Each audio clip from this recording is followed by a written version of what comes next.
Il a été détourné.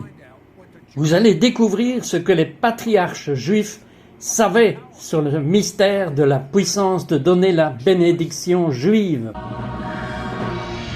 Join Sid for this edition of It's Supernatural. Bonjour, c'est Trott ici. Bienvenue dans mon monde où c'est naturellement surnaturel. Vous savez que nous n'aurions pas Noël sans Hanouka. Vous n'avez peut-être jamais pensé qu'il ne pouvait pas y avoir de Noël sans Hanouka. Pourquoi? Parce que Noël célèbre la naissance du Messie et il n'y aurait pas de Messie sans Hanouka. Pourquoi? Parce qu'il y avait un vrai méchant tyran qui était un roi syrien. Son nom était Antiochus Epiphanes et il a décidé qu'il ne voulait pas de Juifs qui étaient différents de ce qui était son royaume. Il voulait qu'ils cessent d'être Juifs. Et si leurs Juifs s'étaient assimilés, il n'y aurait pas eu de semence du Juif, parce que dans Genèse 12, verset 3, on nous dit que dans la semence d'Abraham, tous les gentils, toutes les nations du monde seraient bénies. Donc cette épiphanie entière, et d'ailleurs épiphanie était son titre, cela signifie que Dieu se manifeste. Vous le voyez, c'est comme une image miroir de ce que le Messie va faire à l'envers, un peu comme un type d'Antéchrist. Il pensait qu'il était Dieu et qu'il irait dans le temple. Je veux dire, cela ouvre une telle perspective de compréhension lorsque vous comprenez vos racines juives. Puis Ésaïe 7, verset 14, dit que nous allons avoir un signe miracle. Une vierge concevra et aura un enfant. Le nom de cet enfant sera Emmanuel. Vous savez ce que signifie Emmanuel? Dieu avec nous. Vous voyez, l'autre était une contrefaçon. Vous ne pouvez pas avoir de contrefaçon, à moins qu'il n'y ait un authentique. Donc c'est pourquoi je dis qu'il ne pourrait pas y avoir de Noël sans Hanouka. Tant de choses nous ont été volées, comme nos racines juives. Et j'ai un ami du nom de pasteur Bill Lincoln, que Dieu a travaillé pendant de nombreuses années en lui pour comprendre quelque chose qui a été détourné de l'Église, quelque chose qui a fait bénir les Juifs au cours des siècles, que les chrétiens étaient censés être dans l'olivier et avoir cette riche bénédiction. Mais il a été détourné. Et tout a commencé il y a de nombreuses années, lorsque ce bon prédicateur baptiste a été rempli de l'Esprit de Dieu, a parlé dans des langues surnaturelles, et s'est rendu compte qu'il devait quitter son Église. Et en fait, Bill, vous m'avez dit avant de passer à l'antenne que lorsque vous êtes parti, ce Dieu vous a demandé de bénir ceux qui vous critiquaient. Mais il y avait un autre pasteur qui était dans les mêmes circonstances dans une autre église, et il a fait le contraire. Et qu'est-ce qui s'est passé? Ce message que Dieu m'a donné la vie. Il m'a empêché de tomber sous le pouvoir de la malédiction en parlant. Dites-moi exactement ce qu'il vous a dit. Eh bien, il m'a appelé parce qu'il vivait la même chose dans son église et m'a demandé de venir le voir après la tombée de la nuit pour que personne ne me voie rentrer. Je suis donc allé chez lui, je suis entré par la porte arrière, comme il me l'avait demandé, et quand je suis entré dans sa tanière, c'était un de mes amis, il traversait la même chose, et il intériorisait les malédictions que les gens lui disaient, et peu importe ce que je lui ai dit, laissez-moi vous montrer ce que Dieu m'a enseigné sur la façon de briser la malédiction. Comment bénir ceux qui vous maudissent et comment briser la malédiction? Mais il ne m'a pas écouté. Il m'a dit, mais vous ne savez pas ce qu'ils me font, vous ne savez pas ce qu'ils me disent, si. Et cela a mis fin à son ministère. Il avait été dans le ministère pendant 40 ans, et cela a mis fin à son ministère. Il est entré dans un travail laïque, et après 2 ans, il est mort. Et sa femme m'a demandé de faire ses funérailles. J'ai dit, mais qu'est-ce qui s'est passé? Elle a dit, ils ont fait toutes sortes de tests, et ils n'ont rien trouvé de mauvais. Je pense qu'il est mort d'avoir eu le cœur brisé. Et donc la bénédiction cite est ce que Dieu utilise pour soulager les gens, pour les libérer des malédictions verbales qui sont dites au cours de leur vie. Certains d'entre eux travaillent sous cela toute leur vie depuis l'enfance. Maintenant, ce que je suis curieux, c'est ce que Dieu vous a dit. Je veux dire que c'est quelque chose que vous ne savez tout simplement pas, naturellement, de bénir vos ennemis. C'est dans la Bible, oui, mais vous savez que notre cerveau est programmé à l'opposé. Qu'est-ce que Dieu vous a dit? Quand la critique a commencé sur moi, dans l'Église, ayant reçu la plénitude de l'Esprit Saint et opérant dans les dons, je suis parti. Et j'ai prié pendant 2 jours. Et Dieu m'a parlé. Et il m'a dit de revenir et de commencer à bénir ceux qui me maudissaient. Il a dit, si tu fais cela, je peux t'ouvrir des portes qu'aucun homme ne pourra fermer. Et je mettrai une haie de protection autour de toi. Et c'est exactement ce qui s'est passé. Et donc ici, nous sommes 38 ans plus tard, et Dieu me bénit toujours. Bien, Dieu a parlé au pasteur Bill quand il a commencé sa nouvelle église, parce que l'église baptiste n'était pas ouverte à parler dans des langues surnaturelles et les noms de l'esprit pour construire son église sur sa bénédiction aaronique. À ce moment-là, qu'est-ce que cela signifiait pour vous? Je ne le comprenais pas complètement. J'ai commencé à regarder dans les Écritures, puis j'ai pensé, qui pourrait m'aider? Et je me suis souvenu d'un de mes amis, avec qui je m'étais lié d'amitié des années plus tôt, quand j'étais le président de l'association du Minnesota dans une autre ville.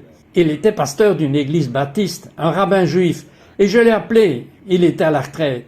Il était plus âgé que moi, à la retraite, dans une autre partie de l'État. J'ai dit, rabbin, c'est Bill Liggin. Et il a commencé à pleurer. Il a dit, où êtes-vous? Je n'ai jamais eu un ami comme vous. J'ai dit, eh bien, je suis de l'autre côté de l'État, et je veux venir m'asseoir à vos pieds et étudier. Il a dit, ma maison vous est ouverte. Alors je suis allé chez lui en voiture, je suis resté chez lui, il m'a béni quand je suis arrivé. Je l'ai juste interrogé sur tout ce que savaient les patriarches dans l'Ancien Testament, et après avoir étudié avec lui, je suis revenu. Et j'ai fait des recherches dans 6 séminaires, et j'ai commencé à enseigner et écrire des matériaux sur la bénédiction, et j'ai commencé à construire une église autour des principes de la bénédiction de ceux qui vous entourent. Et la plupart des gens ne s'en rendent pas compte, mais l'église primitive a été fondée sur la bénédiction aaronique. Et Bill a étudié, et il a été le pionnier en apportant cela et en revenant à l'église. Mais cela a même fait une différence majeure dans son mariage. Il a commencé à bénir sa femme a commencé à le bénir, et il y avait un détachement émotionnel qui a été guéri à la suite de ces bénédictions. Expliquez cela. Vous savez bien que les hommes en général ne le font pas, développer un lien émotionnel avec leur conjoint. C'est trop difficile. L'homme moyen pense que l'intimité physique est égale à l'intimité émotionnelle, mais ce n'est pas le cas. Et donc, depuis plusieurs années, maintenant la femme connaît la différence. Ah, exactement. Et c'est ce dont ils ont faim, c'est de cette intimité émotionnelle. Donc après que nous ayons commencé à bénir nos enfants quotidiennement, un jour nous avons compris que nous devions nous bénir mutuellement. Depuis, ma femme et moi sommes agenouillés l'un devant l'autre tous les jours. Aujourd'hui, je suis hors de la ville, alors aujourd'hui je l'ai appelée au téléphone. Je l'ai bénie verbalement. Elle m'a béni, et au fil des 6 mois, elle m'a imposé les mains tous les jours et m'a béni.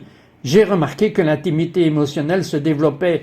Le mur qui était là entre elle et moi, qui était en moi, je me disais, tu ne vas pas te rapprocher de moi, aucune femme ne va contrôler ma vie. Vous savez, ce mur a fondu. Et maintenant, nous sommes proches et nous nous respectons. De plus, je n'ai pas perdu ma place dans la maison en tant que chef spirituel. Et elle n'a pas perdu sa place en tant que reine de la maison. Le fait est que cela a amélioré tout ce que nous avons fait. Alors elle est devenue vraiment juive parce que nous, les juifs, disons que la femme est la reine. Eh bien, elle l'est maintenant. Elle l'est vraiment. Vous savez, j'ai une question cependant pour Bill. Je l'ai vu entrer dans le studio. J'ai vu une telle force à l'intérieur de lui, et je vais vous dire un secret. Il a 80 ans. À quoi attribuez-vous la vitalité que vous avez à 80 ans? Je crois que c'est le fait que ma femme m'impose les mains, et mes fils m'imposent les mains tous les jours et parlent de bénédiction. Et maintenant, mes petits-enfants m'imposent régulièrement les mains. C'est une grande partie de ce qui me donne la force et la vitalité dans ma vie. Et marcher dans le Seigneur, marcher en présence du Seigneur. Il est donc temps pour vous de faire fonctionner cette ancienne bénédiction juive dans votre vie. Nous en parlerons. Ne partez pas, nous revenons tout de suite. Encore, ouais. We'll be right back to It's Supernatural. Les rites et les formes ne doivent jamais, écoutez-moi bien, ne doivent jamais dépasser la raison pour laquelle ils ont été donnés. Si les rites et les formes dépassent en valeur, en puissance et en force la raison pour laquelle ils ont été donnés, nous tombons dans la religiosité. We now return to It's supernatural. Bonjour, c'est Trott ici avec le pasteur Bill Lincoln. Vous êtes-vous déjà demandé comment un groupe d'esclaves, le peuple juif d'Égypte, plus d'1 million, sont sortis dans le désert et comment ils ont été si bénis? Il y a une raison à cela. Et mon invité va vous expliquer cela. Pasteur Bill, pourquoi? Dieu a donné à Moïse le plus grand défi qu'un homme ait jamais eu à faire paître des gens. Il comptait plusieurs millions de personnes avec les femmes et les enfants, et ils avaient une mentalité d'esclaves, pas d'estime de soi. Il lui avait donné 3 piliers de foi pour changer leur vie en une grande nation visible pour se respecter et s'honorer. Ces mêmes 3 piliers de foi peuvent être utilisés pour transformer une personne sans estime de soi. Le premier était l'alliance de sang que nous appelons la Pâque. Le second était le code moral que nous appelons les 10 commandements que Dieu leur a donnés sur le mont Sinaï. Mais celui qui libère la faveur de Dieu sur le peuple était ce que nous appelons la bénédiction hautement sacerdotale ou la bénédiction aaronique que Dieu a donnée à Moïse. Et il lui a donné qu'Aaron et ses fils prononcent cette bénédiction sur son peuple chaque fois qu'ils se réunissaient. Maintenant, cette bénédiction est utilisée et Dieu dit qu'il serait lui-même présent lorsque la bénédiction serait prononcée et que son nom serait placé sur le peuple et qu'il ferait la bénédiction. Vous savez quoi? Je ressens comme si notre peuple avait besoin d'une bénédiction en ce moment. Vous sentez que vous avez besoin d'une bénédiction? Prieriez-vous pour eux maintenant afin qu'ils comprennent cela? Et cela se trouve dans les Écritures, dans Nombre, chapitre 6, versets 23 à 27. Prieriez-vous maintenant? Oui, je le ferai certainement, et je vous encourage, en ce moment, lorsque vous recevez cette bénédiction, à pouvoir vous rappeler que ce n'est pas moi qui libère la bénédiction, c'est Dieu, parce que Dieu a dit « Ainsi vous placerez mon nom sur les fils d'Israël, et je les bénirai. » Ensuite, afin que vous receviez ceci maintenant du Seigneur. Béni sois-tu, Seigneur Dieu, roi de l'univers, qui a ordonné que la bénédiction soit prononcée sur ton peuple, afin que ton nom soit placé sur eux, et que tu puisses les bénir, afin que le Seigneur vous bénisse et vous garde, que le Seigneur fasse briller son visage sur vous, et soit gracieux envers vous, et que le Seigneur laisse la lumière de son visage sur vous, et vous donne sa paix. Maintenant, la promesse du Seigneur est que son nom a été placé sur vous, et le Seigneur lui-même vous bénira. Donc, par la foi, attendez-vous à ce que les choses se produisent dans votre vie, et que Dieu vous bénisse. C'est tellement surnaturel que vous comprenez la révélation qui a été détournée de l'Église de cette ancienne bénédiction. Laissez-moi vous dire à quel point c'est surnaturel. Parlez-moi de cette expérience de la femme qui avait comme une tache de naissance qui avait un V sur sa tête. Mon Dieu, son mari nous l'a amenée à travers l'État à Brunswick, où nous vivons. Et elle avait une tache de naissance sur son front, et elle était là depuis qu'elle était une petite fille. Sa mère l'avait maudite et a dit « Je ne voulais pas de toi. J'aurais aimé que tu ne sois jamais né. » Et ça a commencé à faire surface, et ils l'ont considérée comme une tache de naissance. Mais ils ont aussi dit que c'était un signe qu'elle était maudite, et ils lui ont même donné un nom qui commençait par un V. Nous avons commencé par lui apprendre à bénir ceux qui l'ont maudite, et comme elle l'a fait, elle a commencé à verbaliser ses bénédictions sur sa mère et sur les autres personnes qui avaient prononcé des malédictions sur son côté. Le V a commencé à s'estomper, et au moment où elle est partie, le V avait disparu. Et son mari m'a dit plus tard au téléphone qu'il a dit « Pasteur, elle continue tous les jours à bénir ceux qui la maudissent. Quand elle le fait, elle reste à l'écart. Quand elle commence à prendre une offense et à gémir sur une offense de sa vie, le V commence à réapparaître. Mais ensuite, je lui rappelle qu'elle doit bénir ceux qui la maudissent et quand elle le fait, ça s'en va. Donc elle a finalement appris à vivre avec cette tache de naissance sur son front, disparue maintenant. Mais vous l'avez vu disparaître sous vos yeux. Je l'ai vu. Cela n'est pas arrivé immédiatement. Mais comme nous avons travaillé avec elle pendant 2 ou 3 heures et que nous l'avons aidée à apprendre à les bénir, nous avons identifié ceux qui l'avaient offensée et elle a commencé à les bénir. Elle a prié pour eux selon Luc 6, verset 27. Elle a commencé à ressentir la décoloration de cela et avant qu'elle ne parte, c'était parti. Je ne pouvais plus le voir. Maintenant, elle l'a vu à l'extérieur. Mais réalisez-vous que c'est ce qui se passe à l'intérieur de vous. Cancer, tuberculose, problèmes cardiaques. Ils sont tous guéris lorsque vous comprenez l'ancienne bénédiction. Je ne connais personne qui l'enseigne mieux que le pasteur Bill Lincoln. Qu'en est-il de cet élève de 7e qui avait échoué en 7e année pour la 2e fois? Bien, quand il a apporté son bulletin scolaire en 7e année, sa mère m'a appelé désemparé. Elle a dit « Je ne sais pas quoi faire, pasteur ». Elle a dit « Nous avons tout essayé, nous l'avons récompensé, nous l'avons puni, nous l'avons emmené au conseiller scolaire du directeur, mais rien ne fonctionne. » J'ai dit « Vous et votre mari, amenez-le-moi ». J'ai rencontré un garçon brillant, qui était totalement vaincu par ses professeurs qui le maudissaient. Il disait « Tu ne feras jamais rien de toi-même, tu es un échec ». Ses parents le maudissaient verbalement, pensant qu'il le faisait du bien. Ils lui disaient « Si tu ne changes pas, tu ne feras jamais rien de toi-même ». J'ai d'abord dit à ses parents de prier et de demander à Dieu de leur montrer ce qu'il avait prévu pour lui. Et ensuite je leur ai fait imposer les mains sur lui et le bénir avec ses bénédictions chaque jour. Je lui ai appris comment bénir ses professeurs. Et quand il l'a bien appris, je l'ai envoyé à l'école. Et Sid, il s'est approché de chaque professeur, chaque heure, il a dit au professeur « Puis-je vous parler un instant ?» Et il leur a dit « Je suis désolé pour la façon dont j'ai agi, mais vous êtes un excellent enseignant et que Dieu vous élève pour être l'enseignant vedette de cette école. » Maintenant, qui a dû vraiment les amener à avoir quelqu'un qui leur donne un tel compliment? Oui, un enseignant a choisi de le maudire à nouveau. Elle a dit « Je ne crois rien de ce que tu dis. Tu es un menteur, tu ne feras jamais rien de toi. » Il a attendu qu'elle ait fini, il ne s'est pas fâché. Elle a dit « Je comprends ce que vous ressentez, mais vous êtes un excellent enseignant, que Dieu vous élève pour être l'enseignant vedette de cette école. » Elle a finalement dit « Bien, si tu te sens comme ça, peut-être que nous pouvons réessayer. » Et ce garçon, ce jour-là, a brisé les malédictions des enseignants dans sa vie.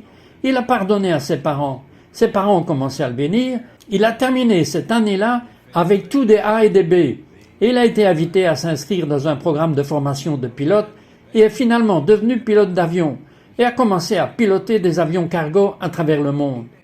C'est tellement surnaturel quand vous comprenez la valeur de la bénédiction. Cela vous aidera dans votre travail. Peut-être que nous aurons le temps de parler des choses incroyables qui arrivent aux gens. Nous revenons tout de suite. We'll be right back to It's Supernatural. Mais l'humanité ne connaît pas le chemin de la paix. Ils ne connaissent pas la voie de la joie et nous avons la moitié de la population mondiale qui est illettrée. Bien des gens qui crèvent littéralement de faim et toutes sortes de saletés et de conditions sordides dans la moitié du monde, au moins. We now return to It's Supernatural. Bonjour, c'est Trott ici avec le pasteur Ben Lincoln. Et que se passe-t-il quand vous allez dans tout le pays et que vous priez pour les femmes stériles qui sont mariées et des miracles se produisent? Quelques 200 petits-enfants spirituels, vous pourriez dire, pasteur Ben Lincoln à travers le pays, mais dans votre famille, votre fils William est marié à Kim et ils sont stériles et ne peuvent pas avoir d'enfants. Qu'est-ce qui s'est passé avec eux? Eh bien, nous avons étudié le principe de la bénédiction sur des femmes stériles dans la Genèse chapitre 1, où Dieu a parlé à Adam et Ève et il a dit « Soyez féconds et multipliez-vous ». Et un érudit hébreu a écrit que c'est alors que l'utérus s'est ouvert et qu'ils ont commencé à avoir des enfants. Alors ma femme a commencé à imposer les mains sur notre fille et elle a commencé à avoir des enfants. Elle a mis la main sur d'autres aussi. Nous avions une dame de 40 ans qui est venue voir ma femme. Elle et son mari étaient mariés depuis plus de 20 ans et n'avaient jamais pu concevoir. Les médecins avaient essayé toutes les procédures qu'ils pouvaient sur elle et elle a finalement dit « Docteur, je ne dépenserai plus d'argent, je vais juste mettre le problème entre les mains de Dieu. » Et je lui ai dit « C'est ce que vous devez faire, allez trouver ma femme. » Alors elle est allée voir ma femme a posé les mains sur son ventre, elle et moi avons parlé des bénédictions et de Dieu, elle est rentrée chez elle et Dieu a ouvert son ventre et en 3 jours, elle et son mari ont conçu un petit garçon et il est maintenant dans un établissement d'enseignement supérieur dans l'État de Floride quelque part en tant qu'étudiant universitaire exceptionnel. Dieu utilise la bénédiction. Nous avons eu beaucoup de gens dans notre propre église qui étaient stériles et incapables d'avoir des enfants. Et ma femme et moi imposions les mains sur eux. Ma femme imposait les mains sur le ventre de la femme et j'imposais les mains sur le mari. Et Dieu ouvrait leur vie à la conception d'enfants. Et vous savez ce que j'aime? Au 80e anniversaire de Bill, beaucoup de gens, parce qu'ils connaissent son enseignement, ont prié une bénédiction sur lui. Mais dans ceux qui ont prié la bénédiction étaient inclus les enfants de William et Kim. Combien de petits-enfants avez-vous? Ils ont maintenant 5 enfants. Qu'est-ce que cela signifiait pour eux, vos petits-enfants, de prier pour vous? Ils aiment ça, Sid. S'ils étaient ici en ce moment avec vous et moi, et que je dirais, les enfants, Monsieur Roth a besoin d'une bénédiction. Ils seraient tous autour de vous comme de petits canards, vous imposant les mains, libérant la bénédiction aaronique sur votre vie. Et en comprenant la bénédiction, laissez-moi vous dire ce qui est arrivé à sa famille. Son fils John travaille avec lui dans le ministère et a écrit des livres pour les enfants. Son fils William est sénateur. J'aimerais juste que vous me racontiez à nouveau l'histoire de quand William est parti à l'université. Qu'a-t-il dit? Il m'a appelé dans sa chambre et il s'est agenouillé devant moi. Il a dit « Papa, bénis-moi une fois de plus avant mon départ ». Donc j'ai pu lui imposer les mains et parler de bénédiction et de succès pour sa carrière universitaire. Il voulait aller à la faculté de droit. Et une autre fois, mes 2 fils sont venus me demander la bénédiction sur leur vie. Non, très rapidement, parlez-moi de la personne qui avait besoin d'un pontage coronarien. Sa mère m'a appelé. C'était une femme dans la trentaine, vivant seule dans un appartement et travaillant, et le médecin avait dit qu'elle avait besoin d'avoir une chirurgie de pontage de l'estomac. Elle n'avait pas pu perdre de poids. Alors j'ai demandé si elle voulait bien m'amener sa fille. Alors elle l'a fait, je lui ai parlé, et je lui ai demandé si elle était prête à parler de bénédiction sur elle-même. Elle a dit oui. J'ai dit bien, voudriez-vous prier et demander à Dieu de vous montrer quel devrait être votre poids? Elle l'a fait, puis elle a commencé à se tenir devant un miroir, elle s'est imposé les mains et se bénissait tous les jours. Et plusieurs mois se sont écoulés. Et un jour, elle a marché dans le hall de l'église, elle m'a appelé, je me suis retourné, elle m'a dit « Pasteur, regardez-moi !» Elle a dit « Je n'ai pas été opérée et j'ai perdu 72 livres. » Et puis, elle a mis sa main derrière sa tête, comme le font les filles, et elle a fait un petit tour, et j'ai reculé, je savais qu'elle voulait que je la regarde. Et j'ai dit, waouh, vous êtes superbe. Elle a dit que Dieu l'a fait. Quand j'ai commencé à parler de bénédiction, au lieu de me maudire moi-même, parce que je m'étais maudite moi-même en disant, tu es grosse, tu ne feras jamais rien de toi, tu es moche. Et j'ai changé cela, et j'ai commencé à parler de bénédiction et de vie sur moi tous les jours. Si, Dieu a changé la vie de cette fille. Tant de gens, Pasteur Bill, n'ont pas compris la bénédiction. Beaucoup d'entre vous n'ont jamais vraiment eu un père qui vous bénisse. Bien, laissez-moi vous dire quelque chose. Peut-être que votre Père est au ciel et qu'il ne peut plus vous bénir. Mais je veux vous bénir de la manière de la nouvelle alliance maintenant. Je vais prendre cette ancienne bénédiction, mais vous voyez à cause du Messie. C'est au passé et je vais vous bénir maintenant. Le Seigneur vous a béni. Oui, il l'a fait. Le Seigneur vous a gardé. Oui, il l'a fait. Le Seigneur vous a souri. Et il vous a entouré de sa faveur et vous a donné son shalom. Shalom signifie complétude dans votre esprit, dans votre âme et dans votre corps. Et il a placé son nom sur vous. Savez-vous ce que cela signifie? Que chaque genou doit plier, chaque langue doit confesser ce nom. Et il a placé ce nom sur vous, en ce moment. Et marchez dans l'autorité, et la faveur, et le sourire de Dieu sur vous. Tenez votre tête haute, au nom de Yeshua, au nom de Jésus. Oh man.